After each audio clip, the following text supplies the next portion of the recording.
Hola, bienvenidos y bienvenidas a ¿Qué Poder? El podcast de la energía de ISA Intercolombia y Fundación Barco. Yo soy Teo Robledo y así como los cables conducen la corriente eléctrica, yo estaré conduciendo este viaje por el maravilloso mundo de la energía, ese en el que viven Eloísa Latorre y sus amigos.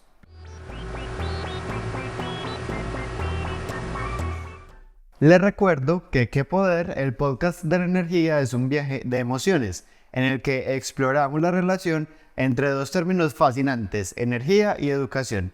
Buscamos, de manera sencilla, conversada y práctica, facilitar la comprensión y promover la apropiación social del conocimiento en relación al mundo de la energía.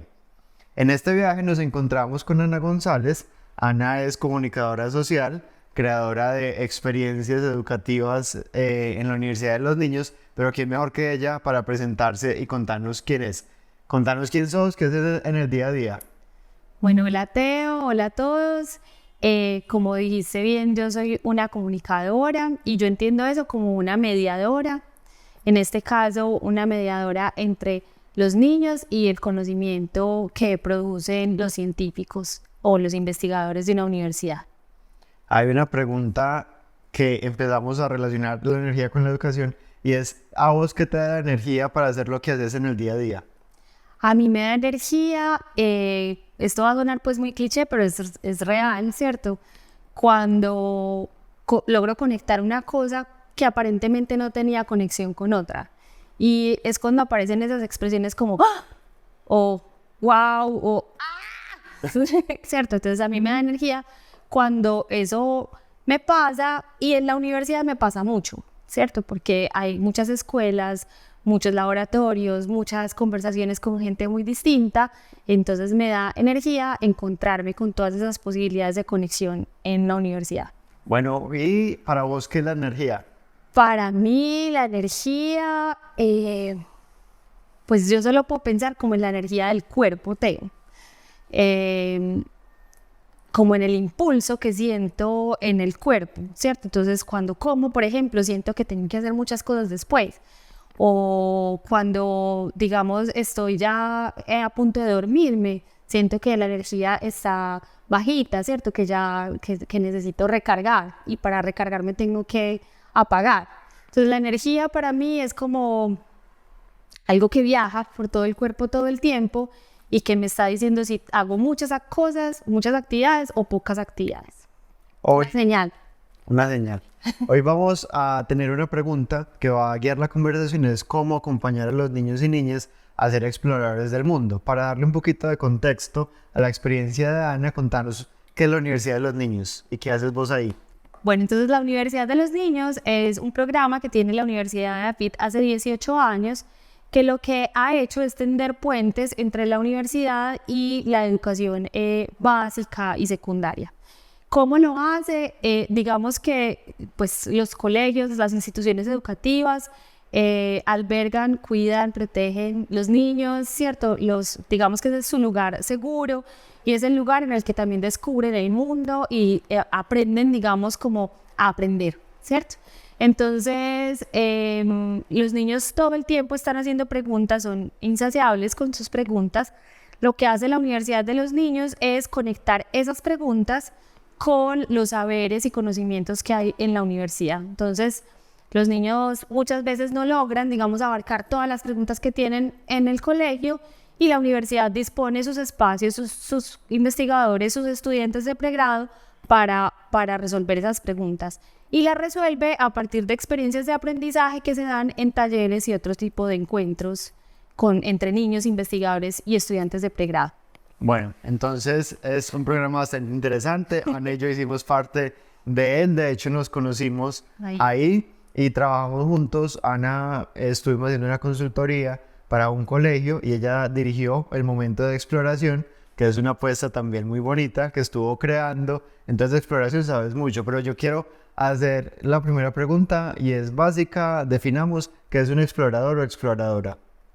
Listo, entonces yo diría como 3 cosas, Teo, para definir qué es explorar.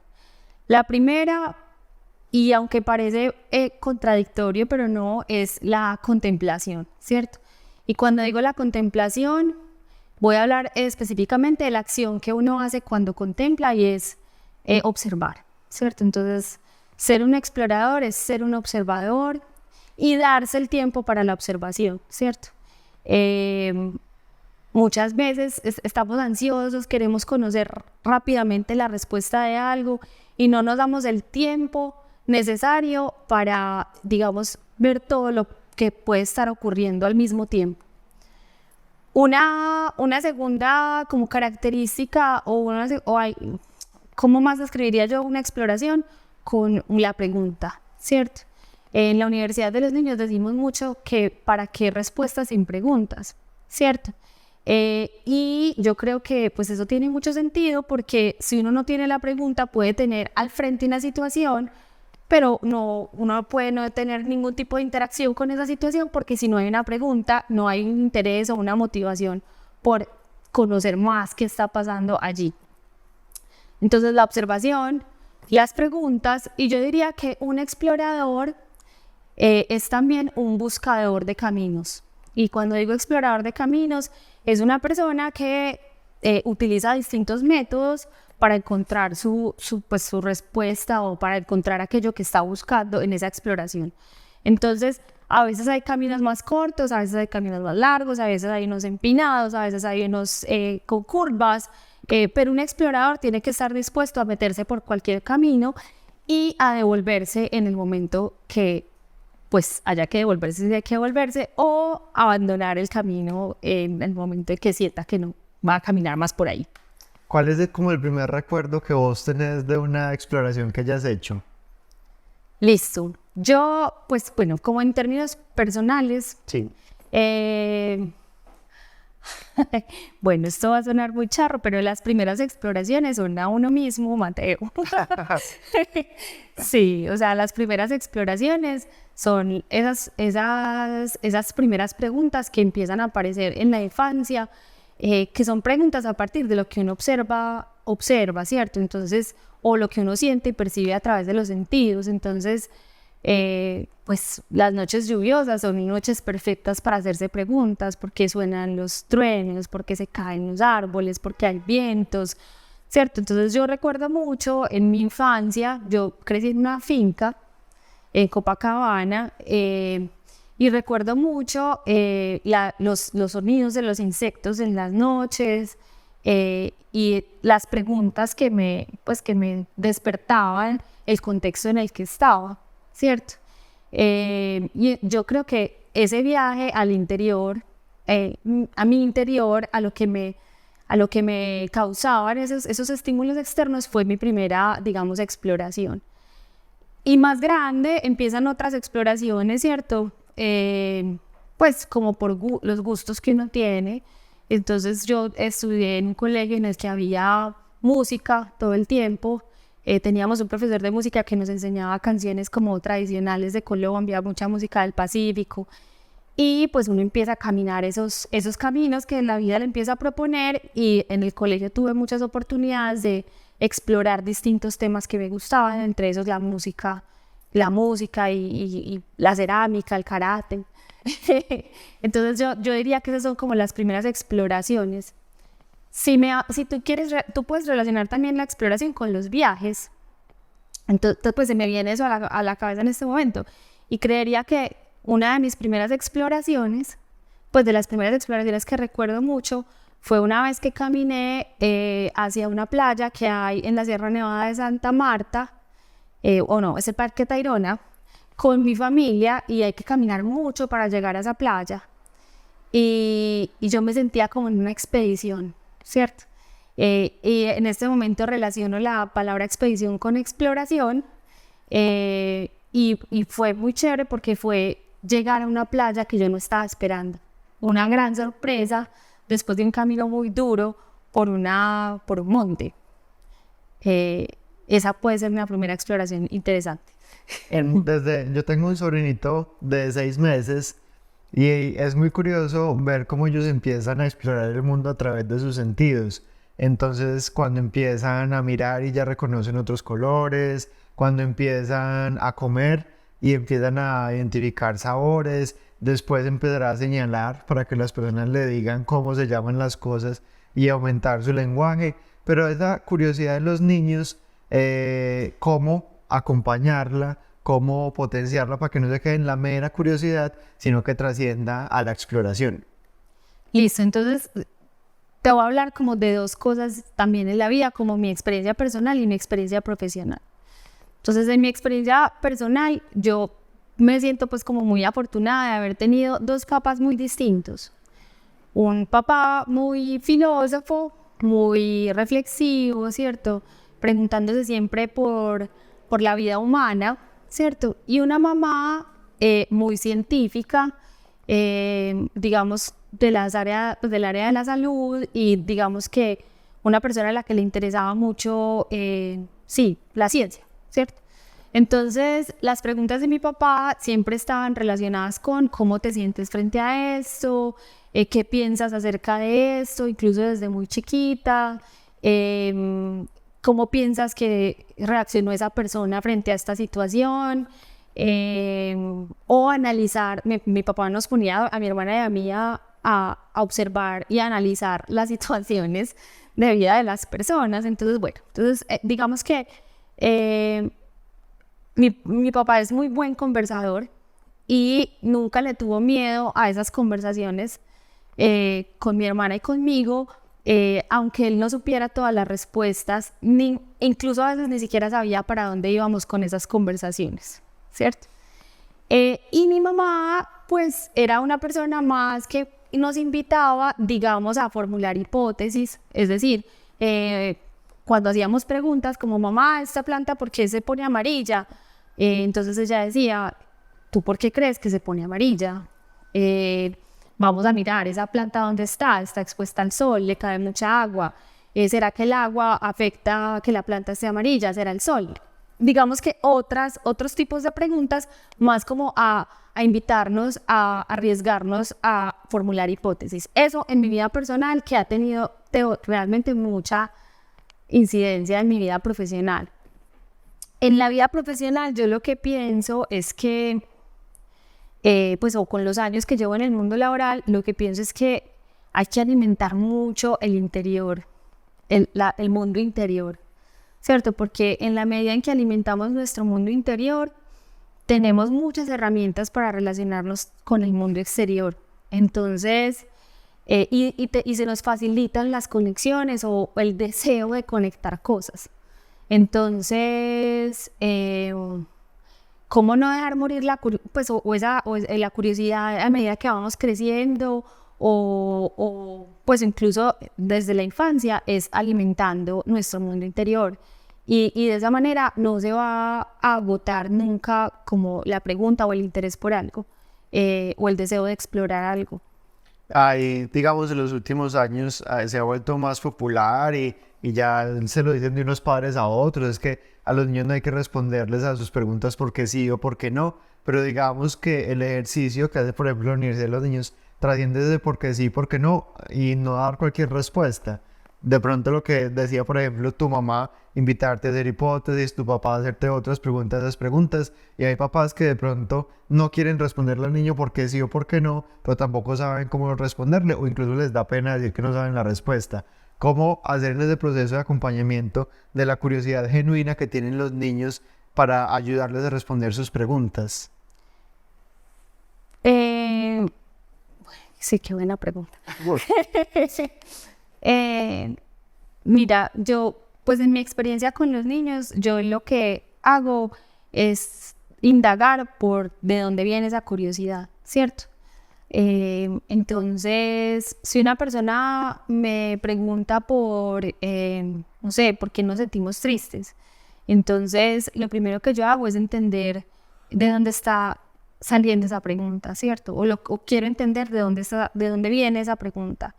Y la primera manera de saber eso es qué experiencia ha tenido con la tristeza esa persona. Entonces, algo te ha hecho sentir triste, o estás triste en este momento, o tú cómo sabes que lo que sientes es tristeza o miedo, ¿cierto? Bueno, como indagar por lo que en el trabajo yo llamo saberes previos, ¿cierto? Los saberes previos que tiene una persona con ese tema.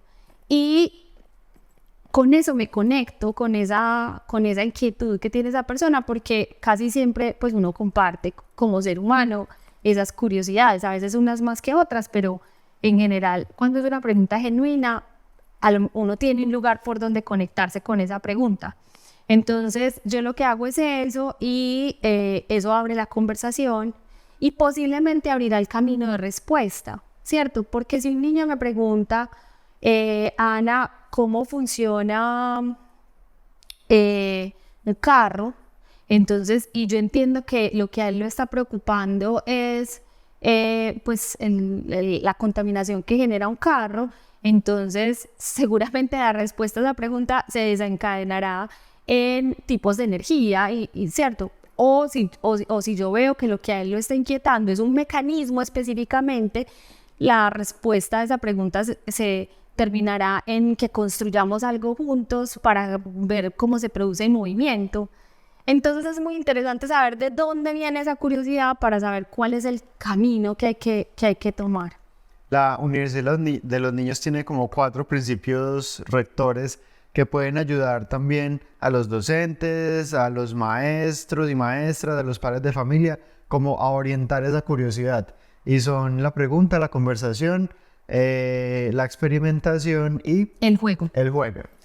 Yo quisiera que nos detuviéramos en cada uno brevemente, como explicando por qué esos 4 principios son como con los que trabaja la Universidad de los Niños y de pronto con un ejemplo chiquito en cada uno, cómo potenciarlos, cómo trabajarlos. Listo, entonces voy a empezar en un orden, pero no es necesariamente el orden, pues no es un orden establecido, ¿listo? Entonces voy a empezar por el juego, ¿cierto? Nosotros siempre en la Universidad de los Niños hemos dicho que el juego es un asunto serio. Es el asunto tal vez más serio para un niño. Y nada mejor que un juego para poner reglas. Todos los juegos tienen reglas. Entonces, desde el fútbol hasta la lleva o chucha o el catapi. Así uno no esté de acuerdo. Así uno no esté de O acuerdo. fuera del lugar del fútbol. Exacto, pero todos los juegos tienen reglas. Y en la Universidad de los Niños usamos el juego para todo. Entonces, el juego sirve para concentrar nuestra atención o para activarnos y ponernos como alertas y atentos a una situación que va a pasar. O incluso el juego sirve para entender un concepto. Y con esto quiero darte el ejemplo de entender, por ejemplo, el rol de las abejas en un ecosistema. Tú puedes hacer un juego de roles en el que una persona es la abeja, una persona es la flor, otra persona es el viento, otra persona es el sol, ¿cierto? Y entender cómo funciona el ecosistema a partir de un rol en el que el niño o la niña sí personifica a alguien de ese ecosistema. Eso es súper poderoso porque eso casi siempre se queda en la memoria y se vuelve, a través de un juego hay una recordación de una situación y una comprensión de un proceso, ¿cierto? Entonces el juego para todo. El juego debe ser divertido, ojalá sea divertido, aunque hay juegos que son un poco aburridos, pero el juego también garantiza, Teo, que estemos dispuestos para algo. El juego sirve para disponernos para algo. El siguiente principio del que quiero hablar es la experimentación. La experimentación viene mucho de las ciencias naturales y exactas, ¿cierto? Del experimento. Entonces, en la Universidad de los Niños hay experimentos, a veces son demostrativos, a veces los niños montan los experimentos desde el principio, a veces incluso piensan cómo hacer el experimento, ¿cierto? Porque hacer un experimento no es solamente poner unas cosas y que exploten otras y así, sino que a veces hay que diseñar el experimento, ¿cierto? Hay personas que se dedican a diseñar experimentos. Entonces, viene mucho de las ciencias naturales exactas, pero nos sirve mucho, digamos, para también crear experiencias en las ciencias sociales y humanas, ¿cierto? Y en las humanidades. Entonces, digamos que la experimentación nos pone in situ, nos pone en el lugar, nos pone en presente, como decimos muchos ahora, y el experimento sirve para formular hipótesis, para equivocarnos, para volver a empezar, para aprender a observar, para sacar resultados, bueno, en fin, entonces el experimento o la experimentación desde esa perspectiva. El siguiente, digamos, principio o base metodológica fundamental que quisiera contarles es la conversación. Y la conversación, esto puede sonar muy abstracto, pero la conversación puede darse de muchas maneras, Teo, ¿cierto? Y la conversación la entendemos a veces solamente como algo oral y a veces podemos conversar de otras maneras. Y te voy a dar 2 ejemplos muy puntuales. Nosotros hemos trabajado con niños indígenas y con niños del Pacífico colombiano, afro. Los niños indígenas, muchos no hablan español, ¿cierto? Entonces, para nosotros poder conversar con ellos, lo que hemos hecho es entender las maneras como ellos también se relacionan y cómo ellos viven y experimentan la vida, ¿cierto? Entonces nos hemos dado cuenta de que son súper buenos para dibujar. Yo no sé, esta es una hipótesis mía, Teo, yo creo que ellos tienen mucho tiempo para la contemplación, para Grabarse los trazados, sí. Sí, entonces son unos excelentes dibujantes y digamos que esas conversaciones también se han dado a través de los dibujos que ellos hacen, ¿cierto? Entonces, bueno, pues, con los niños indígenas. Con los niños afro, hemos descubierto algo maravilloso y es que les encanta cantar. Todo es cantando. Entonces, ¿cómo narran su vida? ¿Cómo cuentan su vida? Con la música. Entonces, las canciones que nos inventamos, los juegos que hacemos, nos permiten ir hilando o creando esas conversaciones. Muchas personas creen que conversar es, claro, las conversaciones espontáneas son muy bacanas, como esta que estamos teniendo en este momento, pero también hay unas conversaciones que son pensadas, ¿cierto? Y a veces pensar una conversación puede hacer que lleguemos a un objetivo y digamos con los jóvenes sobre todo, a veces es chévere pensarse cómo diseñar una conversación, cuál va a ser una pregunta detonante, dónde vamos a encontrar puntos de divergencia y convergencia, en qué momento vamos a pedir que haya algunas conclusiones sobre esa conversación y un cierre, ¿cierto? Entonces, a veces creemos que una conversación no se diseña y una conversación se puede diseñar. Ese es como el otro principio. Y el último, la pregunta, tal vez para mí la más importante, ¿cierto? La base metodológica o el principio más importante, porque, como te decía ahora, nosotros hemos pensado mucho a lo largo de estos años que no tiene sentido dar una respuesta si no hay una pregunta. A veces hay que encontrar la pregunta también, ¿cierto? A veces necesitamos saber si lo que queremos saber es un qué, es un cómo, es un cuándo, porque a veces tu curiosidad puede estar más relacionada con cómo sucede algo y mi curiosidad puede estar más relacionada con por qué pasa algo o para qué pasa eso que pasa, ¿cierto? Pero las preguntas son definitivamente las que le van a dar el impulso a esa experiencia de aprendizaje o a ese gozo que va a tener ese niño o esa niña cuando se encuentre con pues otras formas de conocer el mundo. Hay una sección de estos podcasts que es dejarle un reto a las personas que nos escuchan, que son en su mayoría maestros y maestras de escuelas rurales, que son padres de familia, que son los mismos niños y niñas, que ese reto puede ser algo que hagan esta semana, en los próximos días, o que puede ser también recomendarles algo para que lean o se informen. ¿Qué reto le querés poner a nuestra audiencia? Listo, bueno, yo soy una apasionada de las ciencias naturales, ¿cierto? Y les voy a poner una misión y es que salgan a un campo abierto y tracen 1 metro cuadrado con un cordón, con un hilo, lo que quieran, 1 metro. Y durante un tiempo, 1 semana, puede ser 2 semanas, observen qué pasa en ese metro. Si llegan animales nuevos, si empieza a cambiar de alguna manera ese ecosistema. Y este es un ejercicio pues, que hacen los estudiantes de biología.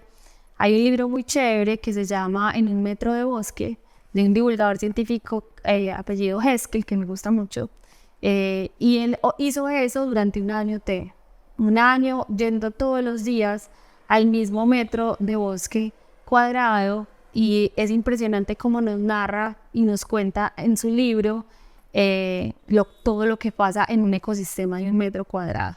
En una palabra, ¿cómo te va después de esta conversación? Motivada. Motivada, la motivación transmite mucha energía porque es como eso que nos permite levantarnos del puesto en el que estamos y hacer algo, coger el hilo y marcar el metro, seguir creando experiencias innovadoras para niños y niñas en todo el país, para seguir emocionándonos, explorando y aprendiendo sobre el maravilloso mundo de la energía. No se pierdan los demás episodios que tenemos para ustedes y sigan el rastro al maravilloso mundo de Eloísa Latorre y sus amigos, que tiene un universo de experiencias para que hagamos de la energía un tema poderoso en el aula y en la comunidad educativa. Nos vemos. Esto es Qué Poder, el podcast de la energía de ISA Intercolombia y Fundación Barco. Muchas gracias, Ana. Muchas gracias a todos. Nos vemos.